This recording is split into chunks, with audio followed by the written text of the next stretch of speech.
Very much for giving me the floor. I should have started my brief presentation by conveying Cardinal Peter Turkhan's greetings, but I think that he has done it by himself this morning because he appeared, and so I'm sure that he already greeted everybody.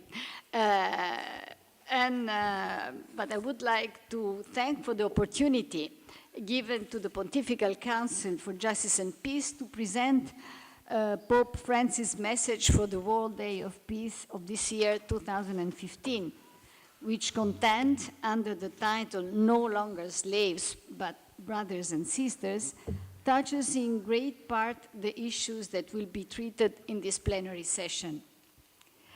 In fact, an important task assigned to the Pontifical Council for Justice and Peace is to work to form among peoples a mentality which fosters peace, especially on the occasion of the World Day of Peace. It may be useful to briefly recall the origin and some of the characteristics of this initiative, which is due to Blessed Paul VI and has been taken forward by his successors as well. In 1967, the very year in which he created the Pontifical Commission Justitia et Pax, Paul VI also launched the idea of the observance of a day of peace on the first day of the year. In so doing, the Pope presented this proposal not as exclusively ours, religious, that is Catholic. He wanted the initiative to be considered by all the true friends of peace their own initiative. This is the first characteristic. Moreover, the Pope gave another indication which suits well with the frankness that has been required by the Chancellor for the work of this plenary. A warning must be kept in mind, he wrote in this first message of 1968, peace cannot be based on a false rhetoric of words which are welcome because they answer to the deep, genuine aspiration of humanity, but which can also serve, and unfortunately have sometimes served, to hide the lack of true spirit and of real intention for peace, if not indeed to mask sentiments and actions of oppression and party interests. This is finally also interesting to point out that the message is officially presented at the beginning of every new year by the Apostolic Nuncius to the heads of governments and to the international institutions. The message proposes in that way for the consideration of those responsible for public life and policy the issue that is considered by the popes to be, year after year, of more topical and urgent relevance. The Pontifical Council has a particular role in the choice of the theme of the message. That is to say, in helping the Holy Father to detect the subject that, in his opinion, needs to be more urgently tackled in order to achieve a peaceful coexistence of the human family. This is why, on the basis of the exchanges in the numerous visits received at the dicastery, the many contacts that the President and the officials have around the world, and after the so-called annual interdicasterial consultation, which is now a regular appointment, the Pontifical Council submits to the Holy Father 3 issues that it thinks deserve to be treated. For the message of this year, the 48th message, the other 2 subjects, beside the one of the persisting slavery in today's world, were poverty and family. The interest and the concern of Pope Francis for the issue of the contemporary form of slavery are well known, particularly by the members of this Pontifical Academy for Social Sciences. It was not difficult to predict then that his choice would fall on this issue. Indeed, we sadly receive daily confirmation of the justness of Pope Francis' opinion by reading reports in the newspaper and by watching television news broadcasts. As for the 2015 message, no longer slaves, but brothers and sisters. As it is usually the case, there is a link in between the messages for the World Day of Peace. Fraternity is the link between the 2015 message and the one of the previous year, which was dedicated to brotherhood. Fraternity, the Foundation and Pathways to Peace was the title of the 2014 message. Being children of God gives all human beings equal dignity as brothers and sisters. Slavery deals a murderous blow to this fundamental fraternity and so to peace as well. Peace can only exist when each human being recognizes every other person as a brother or sister with the same dignity.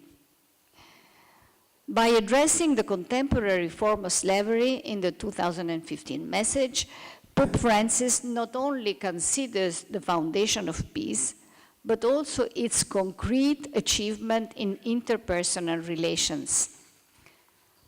The scheme of the document is quite simple and logical. Drawing inspiration from the epistle of Paul to Philemon and other passages from the scriptures, the Holy Father shows that God's plan does not have any place for the enslavement of others, since God calls to all of his sons and daughters to renew their interpersonal relationships as brothers and sisters. This being well aware that fraternity also embraces variety and differences between them, even though they are linked by birth and are at the same nature of dignity. Tragically, this is the second part of the message, the negative reality of sin has often disrupted human fraternity and constantly disfigures our being brothers and sisters in the one family. The sin of estrangement from God becomes then an expression of the refusal of communion and gives rise to a culture of enslavement. Hence, the need for constant conversion to the covenant fulfilled by Jesus' sacrifice on the cross. Afterward, after having recalled how from time immemorial different societies have known the phenomenon of slavery, generally accepted and regulated by law in periods of human history, Pope Francis affirms that today, as the result of a growth in our awareness, slavery is considered as a crime against humanity and has been formally abolished. This definition of slavery as a crime against humanity that has been recalled here this morning too, had been used by the Holy Father in addressing the delegates of the International Association of Peace Law on the 23rd of October 2014. On the other hand, this wording was also present in the statement issued by the members of this Pontifical Academy participating in the workshop on trafficking in human beings in November 2013. In this same passage of the message, number 3, Pope Francis stresses how, in spite of the national legislations and numerous international agreements aimed to end slavery already existing, millions of people are forced to live in these conditions. Following the main forms of contemporary slavery are reported. We have heard the list also from Archbishop Minnaert. They are grouped in the different categories under which the phenomenon is experienced by men and women today: in labor condition, in migration, in being forced to prostitution, in being victims of kidnapping by terrorist groups. In number 4 of the message, there is an attempt to find out the causes of the modern form of slavery that will be the subject of the in-depth study of today's session.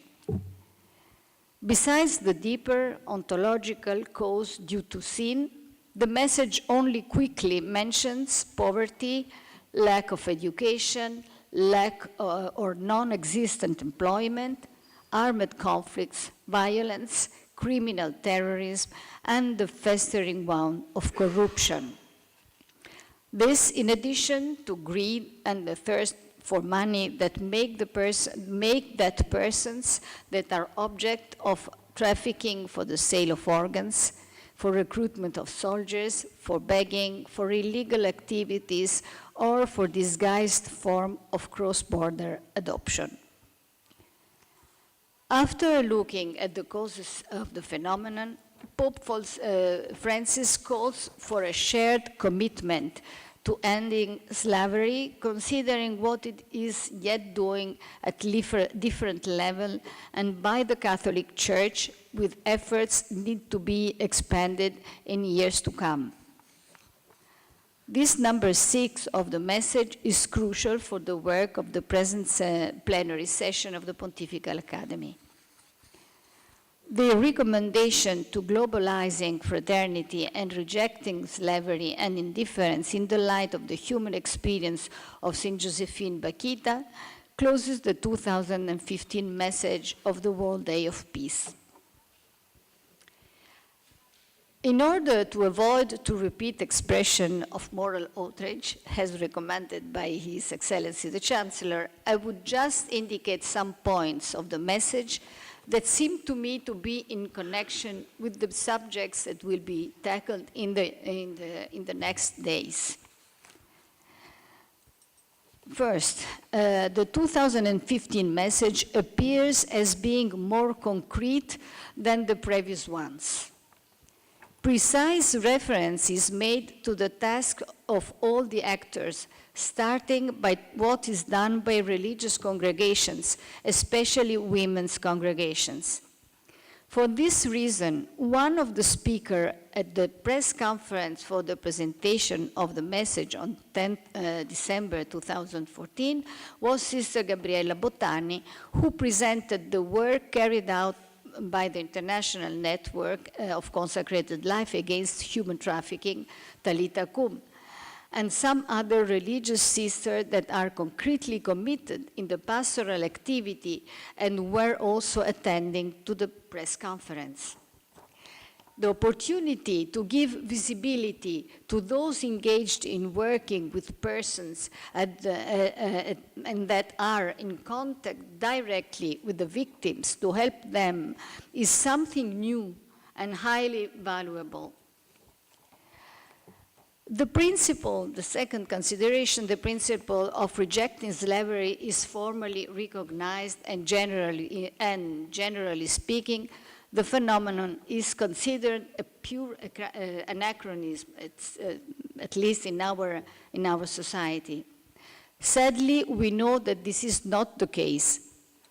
The Church, from her side, has contributed, we have heard from Archbishop Minaret, the Church, from her side, has contributed from the earliest centuries to the positive development of consciences, which brought to consider slavery as a crime against humanity. The fact that a message on the contemporary forms of slavery issued by the leader of the Catholic Church is presented to the heads of governments and states should at least call their attention on the issue, its seriousness, and the urgency to counteract it.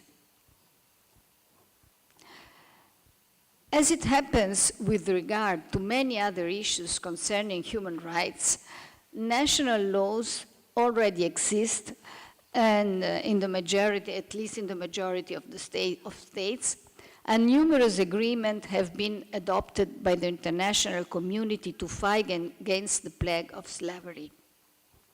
Moreover, the right of each person not to be kept in a state of slavery or servitude has been recognized in international law as inviolable. The problem arises with the implementation of these legal instruments.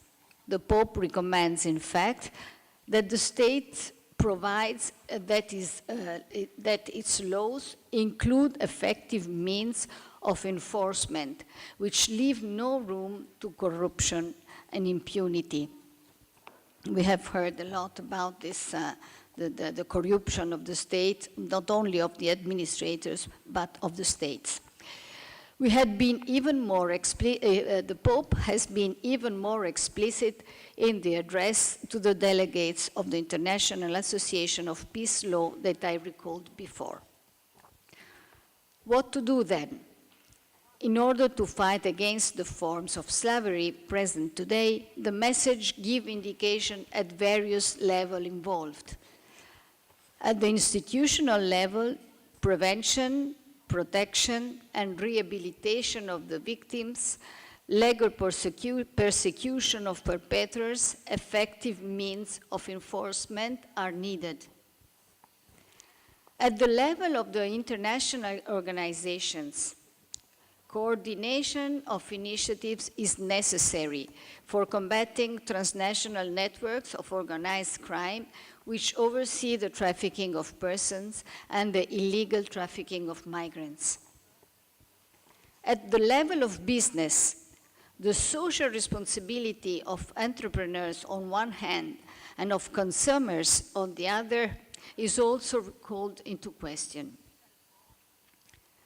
Dignified working conditions and adequate salaries are to be ensured by the business leaders, but they also must be vigilant that forms of subjection or human trafficking are not present in the distribution chain. The consumers, from their part, should be continually educated regarding their role, which can be exercised by respect for moral principle without diminishing the economic rationality of purchasing. I must say